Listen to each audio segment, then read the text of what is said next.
राजेश, शीला, राजेश आ गए। My dear 3 दिन से तुम्हारा इंतजार हो रहा था। नमस्ते भैया, कैसे आप? पता है रोज एक जन का खाना ज्यादा बनाती थी। तो इस वक्त ट्रेन से आए हो? ट्रेन तो लाइन ही टूट गई है। मैं तो स्टीमर से आया हूँ, डूबते डूबते बचकर। इस बार में आप नदी पार करके आए। सच, आप बिल्कुल वैसे हैं जैसे आपके भैया बताया करते थे। क्यों शंकर, क्या क्या बताते थे भाभी? अरे ये तुम्हारी भाभी भी तुमसे मिलने के लिए इतनी उतावली रहती है जैसे बच्चे उपग्रह देखने के लिए आतुर रहते हैं। और जनाब को नदी से प्रेम भी उतना ही है। भला बताइए नदी के रास्ते आए। अच्छा जरा चाय चढ़ा। तो आप नदी के रास्ते आए हैं? करता क्या, 2 साल से आने की सोच रहा था। जब से यूनिवर्सिटी छूटी तुमसे भेंट ही नहीं हुई। मैं तो कॉन्वोकेशन में भी इसीलिए गया, पर जनाब आप वहां भी गए। क्या करूं, पता नहीं क्या हो गया मुझे।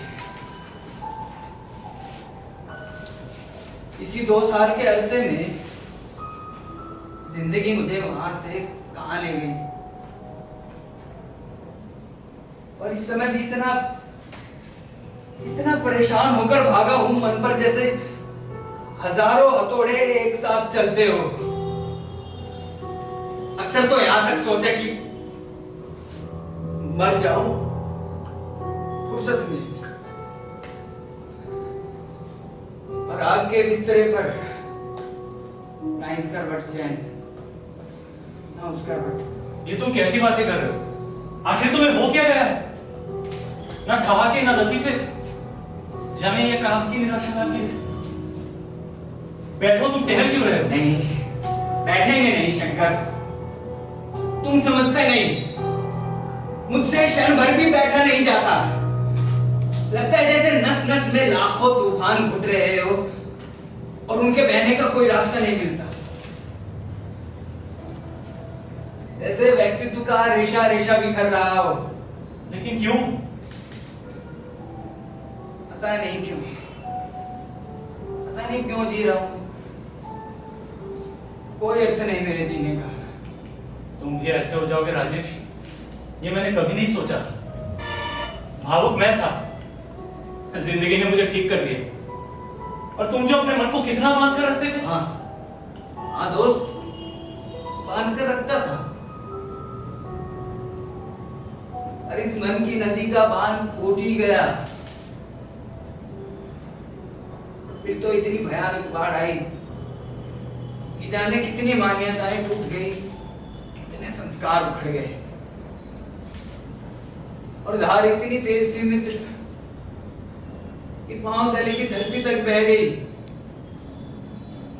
न पांव तले रेत, न सर पर आकाश। न जाने किस दुनिया में ये खूंखार नदी खींच लाई है, और न जाने क्या करने पर तुली है। बाबूजी, नदी भवानी की भीख मिले? हाँ, लाई।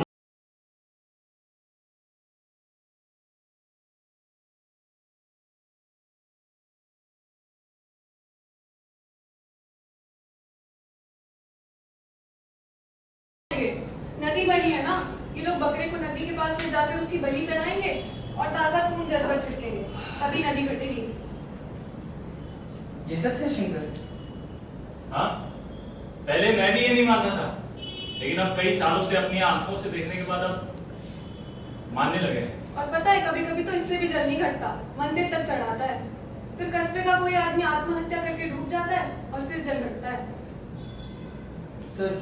और क्या, 4 साल एक पागल डूब गया, 5 साल एक औरत ने खुदकुशी कर ली। उसकी तो लाश ही लेकर नदी सिमट गई थी। सुनिए, चाय वाय नहीं पीएंगे? अंदर भेज लगा।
अब आवाज नहीं आएगी। आखिर कुछ बताओगे अभी, तुम्हें हुआ क्या है? बताओ क्या हुआ तुम्हें? बताएंगे मित्र, बताएंगे। पहले कुछ दिन आराम करने दो। खूब आराम करो, खूब आराम करो, किताबें पढ़ो। देखो किताबों से भरी हुई है। हाँ, किताबें तो हैं,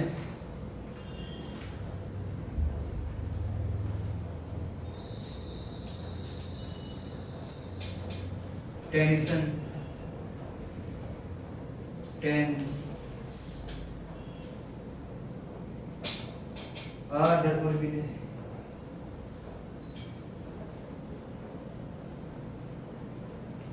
कामायन, टेल्कम पाउडर भी इसी के साथ। ये तुम्हारी किताबें हैं? नहीं, शीला की। अभी मेरी छोटी साली है, कुछ दिनों के लिए यहाँ आई है। शीला, पद्मा कहाँ गई है? वही गई है डॉक्टर साहब के यहाँ। मेरे दोस्त हैं डॉक्टर कृष्ण स्वरूप कक्कड़, उन्हीं के पास चली जाती। आखिर करे क्या दिन भर बड़ी बड़ी। अच्छा है तुम आ गए हो तो तुम ही से मदद बच्ची किया करेगी। चलिए अंदर, चाय तैयार है। लेकिन पद्मा अभी तक नहीं आई, पता नहीं कब तक आएगी। आ ही रहे हो। मैं तो कहता हूँ करा दो दोनों की शादी, कम से कम हमें तो पद्मा की पार्ट से रिलीफ मिले। तुम तो मजाक में कहते हो, लेकिन मुझे तुम दोनों की जोड़ी सचमुच बहुत अच्छी लगती है। पता है मैंने तो चाचा जी को लिख भी दिया है। चलिए अंदर, चाय ठंडी हो रही है। चाय भी ले। हाँ।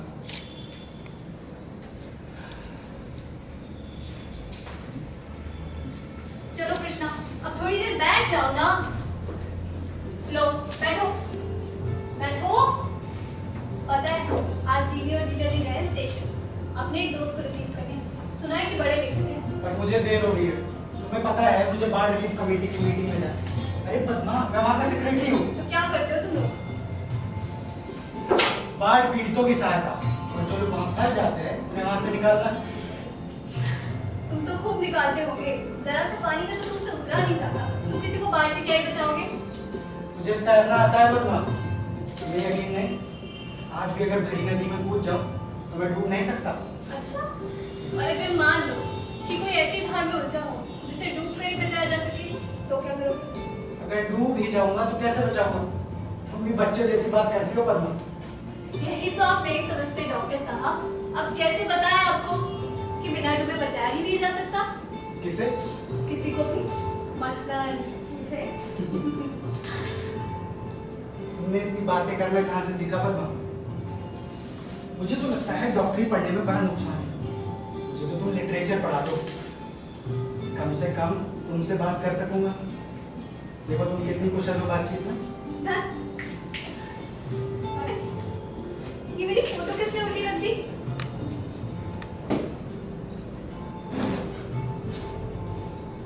और ये टीचर किसकी है?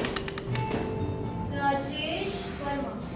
अच्छा आ गई ये लो। कौन लोग? क्या शंकर आ रहे? शायद। तो मैं उनसे चंदा ले लूँ और चलो। अरे बैठो भी, बैठो। हमारे पास 1 मिनट बैठे भारी लगता है तुम्हें, और हमसे चंदा नहीं मांगे तुमने। तुमसे मदद मांगूंगा, चंदा नहीं। मेरे साथ चलो, बहुत सारी ऐसी औरतें हैं जिन्हें मदद की जरूरत है। अरे ना बाबा ना, मुझे तुमकी हालत देखकर बड़ी रुलाई आती है। अभी उस दिन बाहर देखने गई, रोते रोते आंखें सूख गई। हमारी आंखें सच में बहुत कमजोर हो गई है कृष्णा, एक चश्मा तो दिला दो। अच्छा। और तुम्हें एक बात बताऊं, अब सुन लो। कल दीदी ने चाचा जी को तुम्हारे बारे में एक चिट्ठी लिखी है। बाकी सब तो ठीक है, लेकिन हम लोग सारस्वत है और तुम लोग कक्कड़। हम लोग कितने सुखी रहेंगे पद्मा, यही ठीक है। माना मैं तुम्हारे जितना इंटेलेक्चुअल हूँ, पर हम दोनों एक दूसरे की कमी पूरी करेंगे।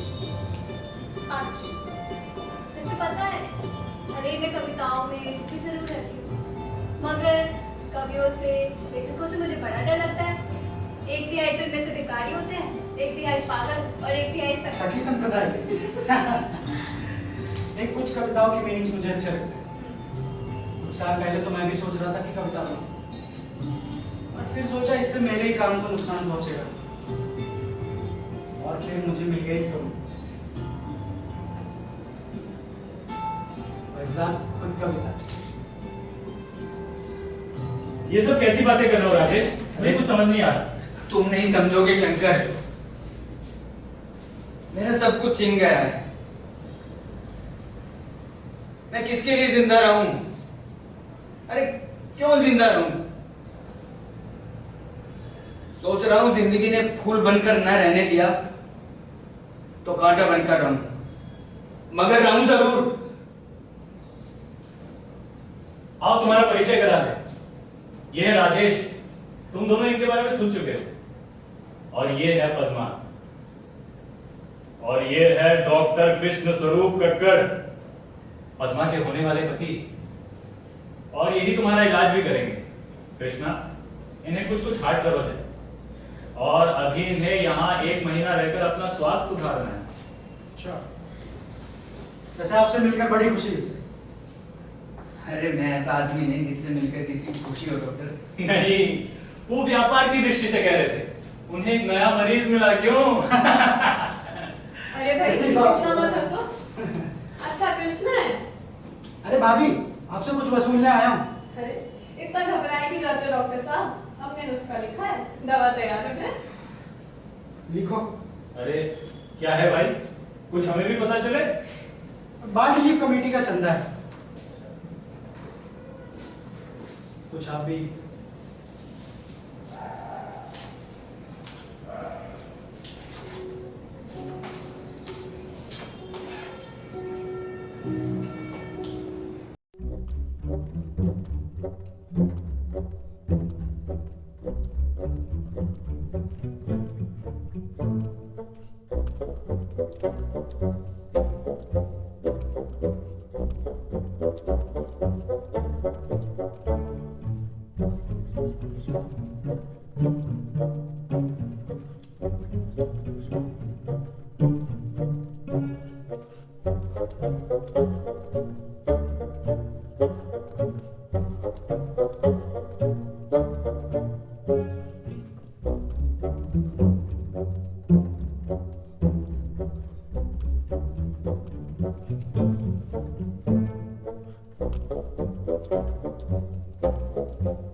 हम आदमियों को बचाने के लिए चंदा करते हैं, क्यों?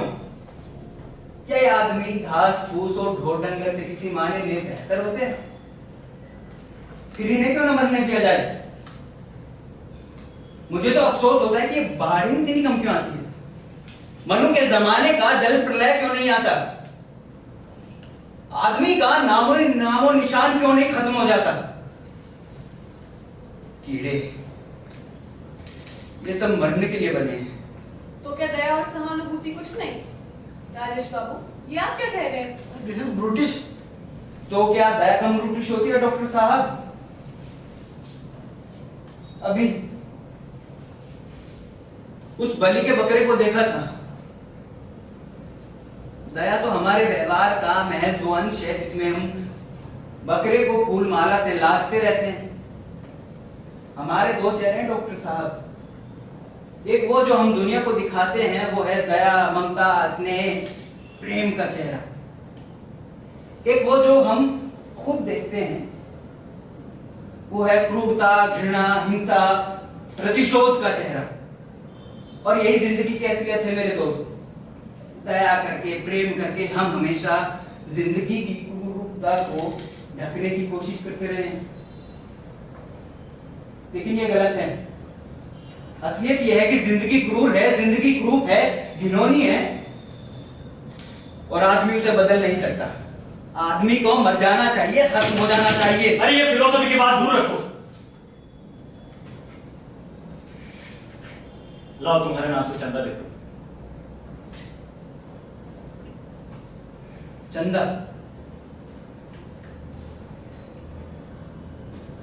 यही लाइन है मेरा चंदा। ये तो रसीद बुक है, ये मैं पानी की लहरों पर लिख सकता हूं, आग की लपटों पर लिख सकता हूं और आसमान के बादलों पर भी यही लिख सकता हूं, और यही जीवन का ध्रुव सत्य है। अरे कह दो आदमी से वो मर जाए, क्योंकि आज तक उसकी दिशाएं स्पष्ट है, धुंधली है।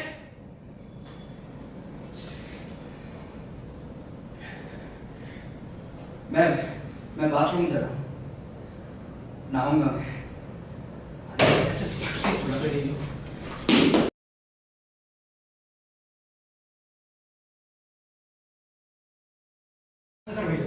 रोक नहीं, बहुत गंभीर बात कहते हैं ये तो। मैं तो जैसे खो ही गई थी। खैर मैं चलता हूँ, मुझे बाढ़ रिलीफ कमेटी की मीटिंग में जाना है। क्या हालत है बाढ़ की? आज तो पानी भर गया है जी, देवी के मंदिर तक पानी भर गया है। इस साल फिर कोई बेचारा करके रखा। भैया मैं अंधविश्वास है। हाँ शंकर भैया, तुम्हें बड़ी आत्मघाती प्रवृत्तियां हैं, जरा संभाल कर सुनते हो, तुमको दिल का दौरा फिर से आ गया। क्या?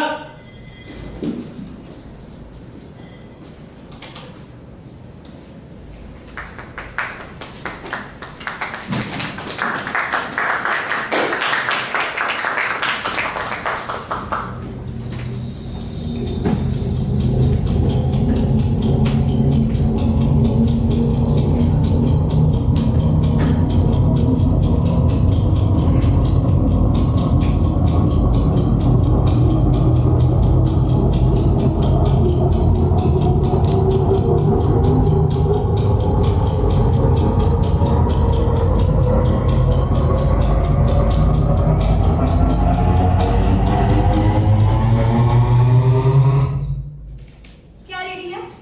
तो बहुत अच्छी है तबीयत, 10 दिनों में आधा मर्ज चला गया।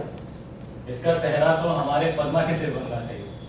मुझे नहीं पता था कृष्णा इस लड़की में इतना सेवा भाव भी है। अरे जीजा जी, मेरी इतनी तारीफ मत करो, मुझे नजर लग जाएगी।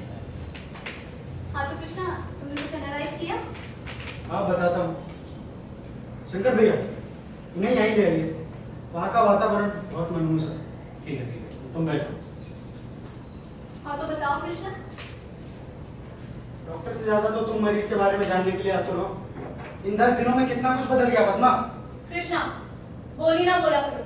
तुम्हारा मन इतना छोटा है ये मैं नहीं जानती और थी। तुम्हारा मन इतना आहिस्ते है ये मैं भी नहीं जानता था।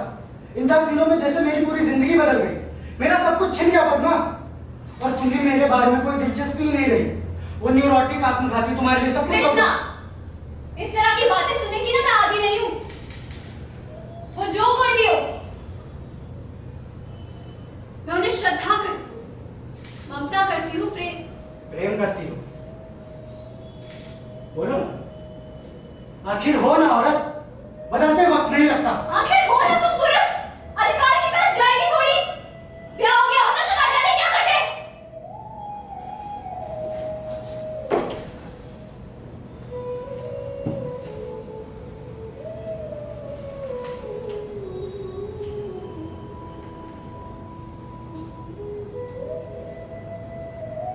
बुरा मान गए?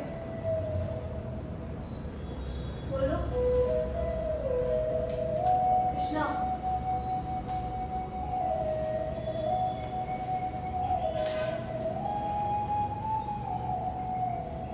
सचमुच मैं आपको समझ नहीं पा रही कृष्णा।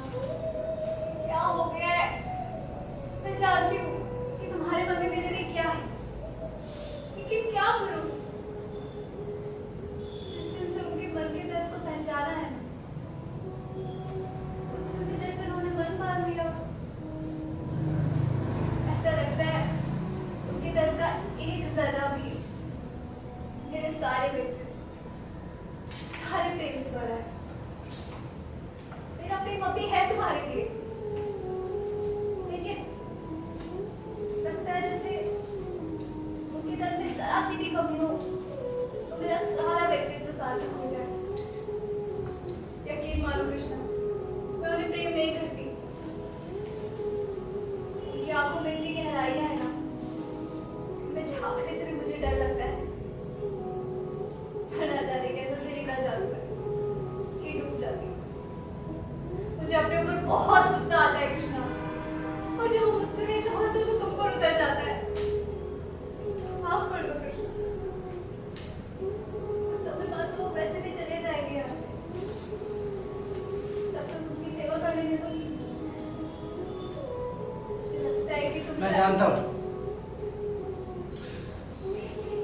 मैं बहुत नीरस हूं, मैं तुम्हारे लायक नहीं। और मैं क्या करूं? मेरे जीवन में अगर कोई है जिसके वजह से मैंने कुछ ऊंचाइयां पाई हैं तो वो तुम हो पद्मा। तुम्हारी की बातों से तो मेरा मन भर आता है। मैं क्या करूं कृष्णा, अब तुम ही बताओ।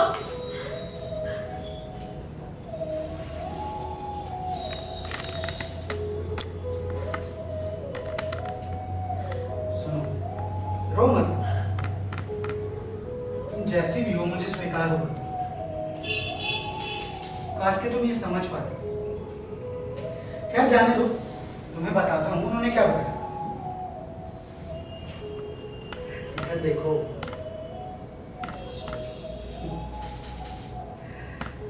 मुस्कुराओ, मुस्कुराओ। तुम्हें पता है वो इतने निराश और आत्महत्या क्यों करना चाहते हैं? क्योंकि वो लड़की उन्हें मिल। छी कृष्णा, उन्हें इतने नीचे मत घसीटो। तुम्हारे पूजा करने से वो ऊंचे तो नहीं हो और जाएंगे। तुम्हारी व्याख्या से वो नीचे तो गिरेंगे नहीं। बेवकूफ मत बनाओ मुझे। मुझे सब कुछ मालूम है। उन्होंने तुमसे पहले मुझे सब बता दिया है।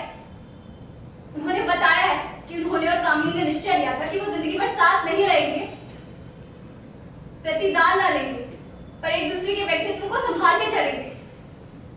पर अब कामिनी मुरझा रही है और वो रोक नहीं पाते। उनके आगे जीवन का एक अर्थ था, अब उनका जीवन निरर्थक है और वो जीना नहीं चाहते। इतनी गहराई से सोचते तुम कभी समझ नहीं सकते। तुम समझती हो ना? हाँ समझती हूँ, और तुम्हारे इस तरह होने से ना मैं डरती जाऊंगी। तुम उनके पैरों की धूल भी नहीं हो, तुम उस ऊंचाई से सोच भी नहीं सकते। भगवान न करे उस ऊंचाई से सोचूं। और जो एक रात में बदल जाए उसके लिए आत्महत्या मैं नहीं कर सकता। कृष्णा, कृष्णा सुनो, कृष्णा।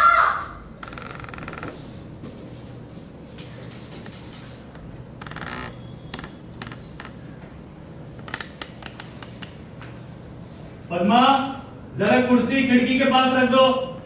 चल सकोगे ना? हाँ।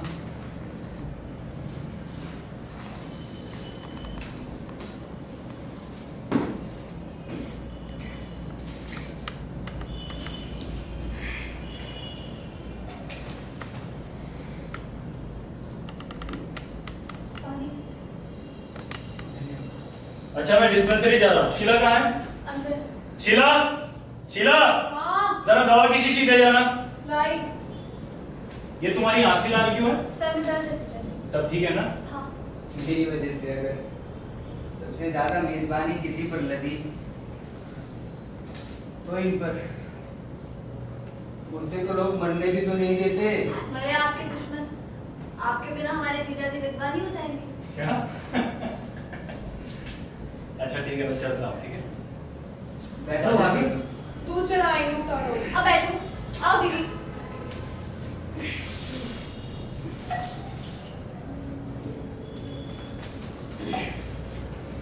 राजेश बाबू, अब शादी कर लो तुम। देखो ये सब तो सबके जीवन में होता ही रहता है। मेरी बात मानो, शादी कर लो। बिखरा मन सिमट जाएगा और धीरे धीरे सब ठीक हो जाएगा। क्षमा करो भाभी, क्या इतना प्रायश्चित काफी नहीं है? ठीक तो कह रहे राजेश, शादी कर लो। इतना डरते क्यों? डरते क्यों है? बुरा ना मानना, मैंने सुना था अफ्रीका में एक नरभक्षी पेड़ होता है। जहां कोई उसके समीप गया, उसके पत्ते उसे झुककर लपेट लेते हैं, फिर अपने जहरीले रेशमी कांटों से बूंद बूंद खून चूसकर फेंक देता है। औरत भी बिल्कुल ऐसी ही है। किसी भी जीनियस को देखते ही वो अपनी बाहों में कस लेती है, फिर व्यक्तित्व को बूंद बूंद चूसकर फेंक देती है। अच्छा, तो आपके कहने का क्या मतलब है कि आपके जीनियस दोस्त का व्यक्तित्व मैंने खत्म कर दिया? जाइए जरा। अरे दीदी, वो जीनियस की बात कर रहे हैं। जीजा जी कहाँ से जीनियस थे? अरे तो जाके किसी जीनियस लड़की से ही शादी कर लेते हो। जीनियस और लड़की, ये सर्वथा अंतर विरोध है। औरत जीनियस हो ही नहीं सकती। उसके लिए जिंदगी का बाह्य सबसे प्रमुख होता है। कामिनी के बारे में मैंने आपको बताया था। बाह्य परिस्थितियां उसके अंदर के सौंदर्य को नष्ट कर रही है और वो चुपचाप है। ये कोई प्रतिभा है। प्रतिभा विद्रोह करती है, सृजन करती है। नारी केवल प्रसव करती है या प्रसाधन, प्रसव की भूमि। क्षमा कीजिएगा, यही है पद्मा। इनकी मेज पर कामायनी रखी है, लेकिन कामायनी के ऊपर क्या है? पाउडर का डिब्बा। मैं दूध देगा।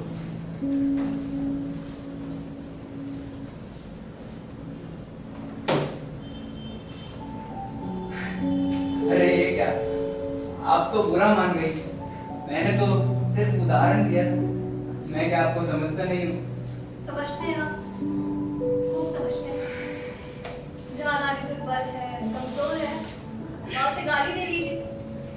लेकिन जहाँ वो अपनी ममता दे देती है, अपना सब कुछ दे देती है, वहाँ भी आप लोग कहने से नहीं चुकते। गलत समझिए आप पद्मा जी। आप ही ने तो मेरी जान बचाई है। मैं क्या आपको समझता नहीं हूँ? देखिए, आप होंगे आप, मैं तो तुम हूँ। तुम। लेकिन पद्मा, तुम इतनी ममता से बात न किया करो। तुम नहीं समझते कि प्यार न मिलने से मन में एक घाव होता है,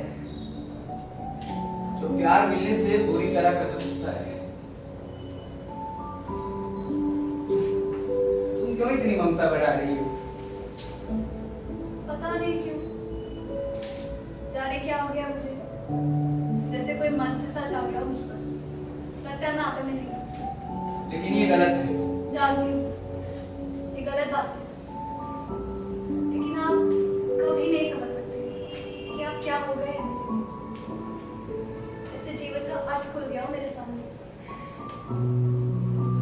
एक छाया थी जो बार बार मेरे सपनों में आया करती थी। मैं पुकारती थी और वो चली जाती थी। आपको पाकर उस छाया को पा गई। पद्मा, क्या कह रही हो तुम? कह लेने दीजिएगा, आज के बाद कभी नहीं कहूँ। लेकिन जो कुछ भी कह रही हूँ ना, वो अक्षर अक्षर सही है राजेश। आपको खुद पता है आपने आते ही क्या किया। मेरा चित्र उलट दिया, मेरा व्यक्तित्व उलट दिया आपने राजेश। बताइए, क्यों किया आपने ये? क्यों आपने उन गहराइयों में उतार दिया जहाँ आपकी जगह कोई नहीं है राजेश? लेकिन पद्मा, डॉक्टर। मुझे खुद नहीं पता मैं उनका क्या करूं। आज तक ऐसा लगता है जैसे वो मेरे प्यार की पगडंडी थी, जिन्हें मैं छोड़ आई। और अब मंजिल है जहाँ मुझे पहुंचना है। पद्मा, जाओ जरा धोबी को कपड़े दे आओ, जल्दी करो। राजेश बाबू, शाम को क्या खाएंगे? आप जो चाहे बना दें। मूंग की दाल चावल अच्छा लगता है? हाँ, चलेगा। भाभी, मुझे जरा इनसे अकेले में बात करनी थी। अगर आप हाँ हाँ। क्या बात है डॉक्टर साहब? क्या हुआ? राजेश बाबू, मैंने आपकी जान बचाई और आपने, खैर मेरा ये कहना सही नहीं होगा, और आप ऐसे चुप बैठे हैं जैसे कि आप कुछ जानते ही नहीं। आप चुप रहकर लेकिन मेरा क्या दोष? तुम्हारा क्या दोष? दोष तुम्हारी उल्टी सीधी बातों का है, जिसमें आदमी को बेहोश बनाने का नशा है। मानो मैं तुम्हारे जितना इंटेलेक्चुअल नहीं हूं, मैं लच्छेदार बातें नहीं कर पाता, पर इसका यह मतलब नहीं कि मेरा सब कुछ छिन जाए। मैं सब कुछ खोकर भी स्वान नहीं मानूंगा।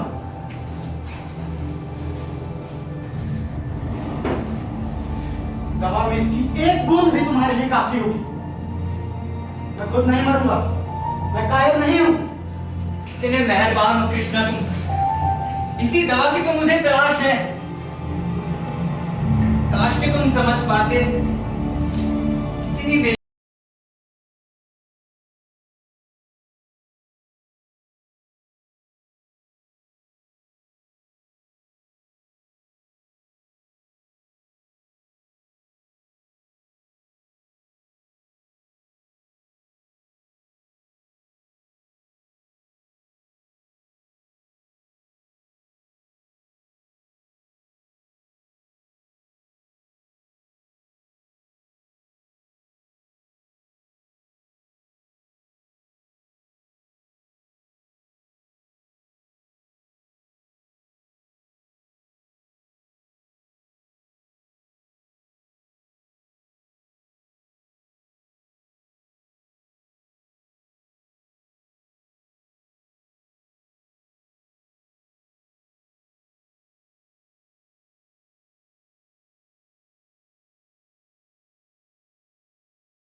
कहां चला गया वो? कहां चला गया?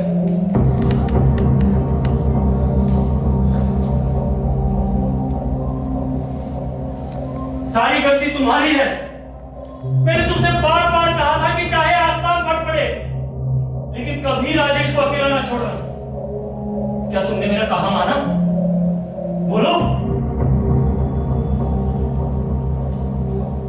अब तुम क्या सोचती हो मैं लोगों को मुंह कैसे दिखाऊंगा? कुछ पता लगा जीजा जी? नहीं। पुलिस में रिपोर्ट की, मल्लाहों से पूछा, हर जगह जांच की, कहीं कुछ पता नहीं। कुछ उपाय नहीं बचा। लाओ कुछ पैसे निकालो। जब तक ढूंढूंगा नहीं वापस नहीं आऊंगा।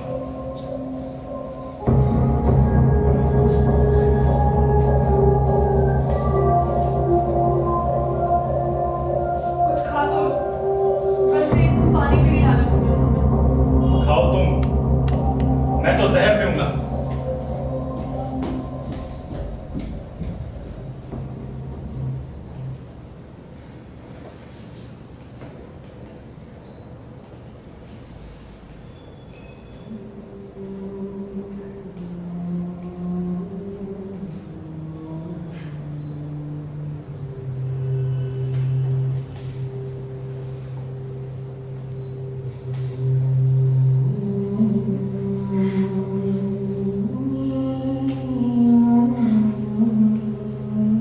कुछ पता लगा? इतना क्यों रोती हो? छोड़ मुझे! कौन हो मुझसे? तुम इतने पशु हो कृष्णा? मैं नहीं जानती थी। मैं हाँ तुम! छिपो मत मुझसे। ये क्या है? क्या है ये? क्या है ये? तुम्हारे पास आने की नहीं है। तुम ही आए थे उसी वक्त। अभी जाए तो मेरी दीदी को दे सकती और भी मदद को दे सकती मैं ये।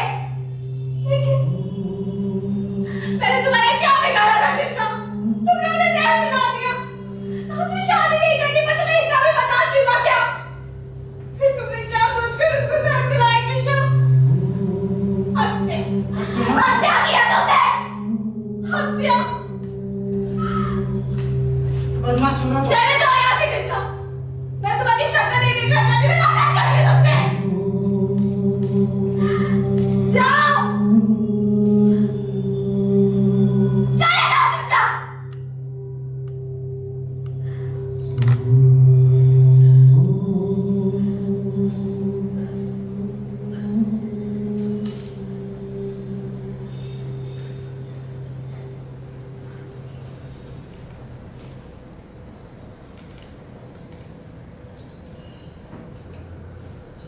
शीला, शीला, शीला, लो राजेश आ गए हैं। वाह राजेश बाबू, परेशान कर डाला आपने तो। अगर आज ना आते तो कल आपके भैया मुझे पक्का तलाक दे देते। अरे इसी चक्कर में तो लौटे कि क्या पता मैं तलाक ही दे चुका हूँ। ये थे कहाँ जीजा जी? इन्हीं से पूछो। क्यों जनाब, कहाँ थे? अच्छा थोड़ा दूध गर्म करके ले आओ। लेकिन शंकर मैं इस गाड़ी से घर जाऊंगा। अरे डॉक्टर! हाँ एक बार डॉक्टर से सलाह करो। नहीं, मैं नहीं रुक सकता, एक दिन भी नहीं। अच्छा अच्छा ठीक है, मैं तुम्हें खुद नहीं रोकूंगा, लेकिन एक बार कृष्णा से मिल लो। तुम बैठो, मैं कृष्णा को बुला लाता हूँ। बैठो।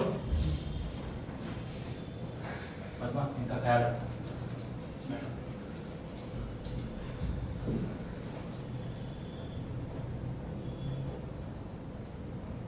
कहाँ थे आप? सचमुच आपको किसी की कोई परवाह नहीं है ना? थे कहाँ?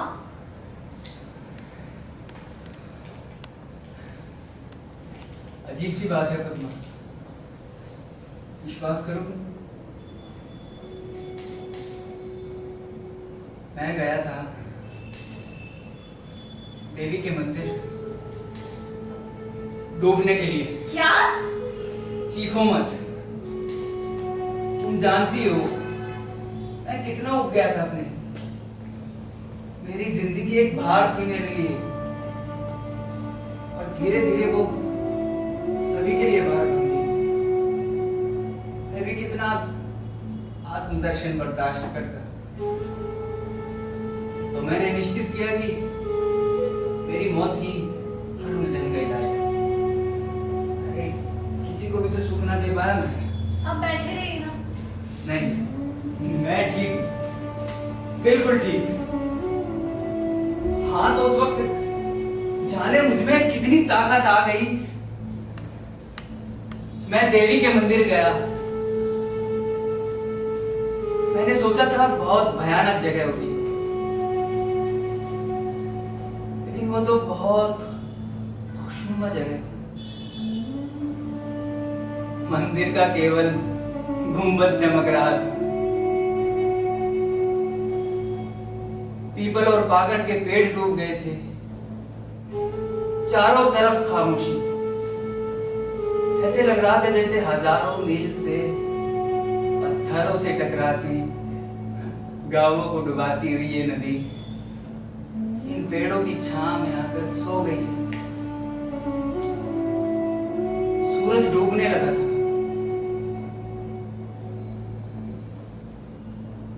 मुझे लगा मैं क्यों मरना चाहता हूं। जिंदगी का नया पहलू मिला उस दिन। वो ये कि चाहे ऊपर की सतह मटमैली हो, लेकिन जिंदगी की तहों के नीचे गुलाब के बादलों का कारवां चलता रहता है। उसे देखने के लिए महज आंख में नया सूरज उड़ना चाहिए। पर लगा जब तक जिंदगी में एक कण सौंदर्य है, तब तक मरना पाप है। मैं वहीं बैठ गया। थोड़ी देर बाद कुछ सियार उधर से आए। वे लोग किसी की लाश को घसीट रहे थे। मुझे देखकर भागे। मैं समीप गया तो देखा एक 10-12 साल का लड़का है जिसकी अभी सांस चल रही है। मैंने उसे बाहर निकाला, मगर उठाकर लाने की ताकत नहीं थी। वो कितना सुंदर था, कितना मासूम। मैं वहीं बैठकर उसकी रखवाली करने लगा। उस तरफ सियार थे, इस तरफ लाश। ऐसे लग रहा था जैसे आसमान में अजब सी शांति मेरी आत्मा पर बरस रही है। जिंदगी नील कमल की तरह मेरे सामने खुल गई।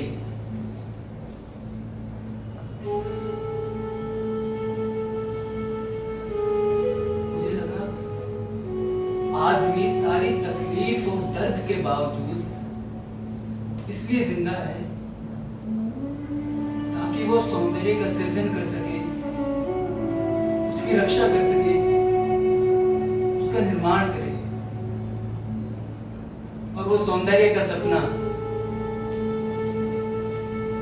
वो ईश्वर उसके साथ है, उसके आगे बढ़ना है। और आदमी को बहुत काम करना है, बहुत काम करना है। और उस लड़के का क्या हुआ?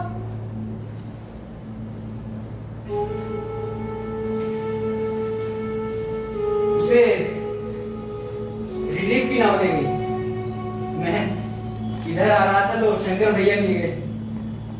लो, पी लो। मैं भी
ऐसा नहीं करते पगली,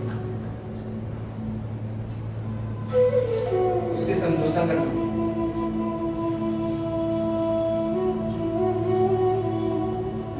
उससे समझौता कर लेना, फिर अपने ध्यान में बुलाओगे हमें। बोलो। राजेश बाबू, कुछ खाने के लिए ले आऊं? नहीं भाभी। पद्मा, जल्दी से हमारी अटैची ठीक करो, ऊपर हमारे कपड़े पड़े होंगे।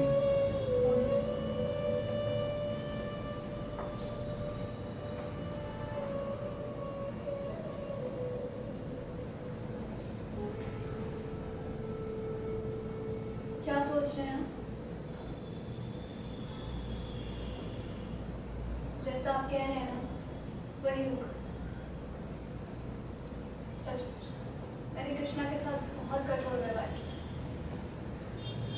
और मैं उसे मना लूंगी, मैं क्षमा मांगूंगी।